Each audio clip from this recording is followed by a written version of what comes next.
US President Donald Trump launched a multi-front trade assault on Brazil, threatening it with massive new tariffs and demanding the end of criminal charges against his ally, former President Jair Bolsonaro. Now, I'll tell you why this is so significant, because Trump's tariff letter to Brazil is far more aggressive, with a much higher levy than any other trade missive he's sent out this week.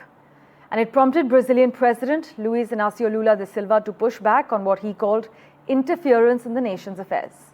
But this letter threatens $42 billion in annual US imports, everything from steel to coffee, and the potential collapse of a trading relationship with one of the few countries where the US runs a trade surplus. The letter goes on to insist Brazil has treated US social media companies unfairly, accusing the government of censoring free speech and threatening a 50% levy on Brazilian imports. But do note that letter makes no mention of the additional BRICS levy that Trump had just recently threatened. But at 50%, Brazil would face a higher tariff than any other country in the world, based on the rates the administration has confirmed so far. And as I mentioned, Brazil's president, Luiz Inácio Lula da Silva, firmly rejected Trump's demand that legal proceedings against former President Bolsonaro be dropped, and his claim that a 50% tariff on Brazilian imports was necessary to close a trade deficit that does not in fact exist. We spoke to international relations analyst Uria Fancelli. She gives us the lowdown from Sao Paulo.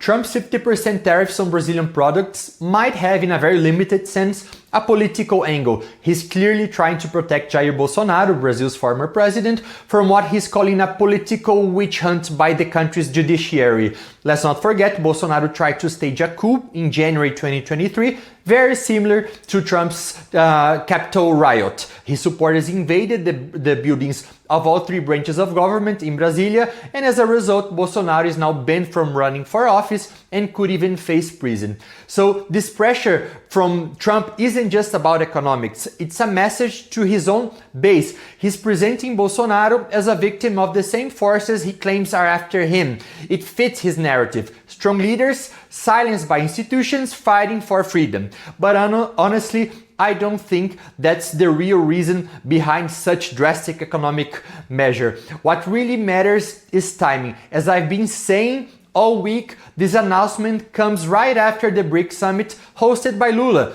And Trump had already threatened to slap tariffs on countries that took what he called an anti-American stance. So this move is clearly part of a broader strategy to punish governments he sees as challenging the US global dominance. And it has nothing to do with trading balances. In fact, Trump's letter claims that the US is being treated unfairly by Brazil, but that's simply not true. The United States actually runs a trade surplus with Brazil. So this isn't about correcting economic injustice. It's about sending a political message. And there's more. Trump has always used economic pressure as leverage. He did it with Mexico, he did it with Canada, and he's even talked about taking control of the Panama Canal to push out foreign influence. His goal is to reset US influence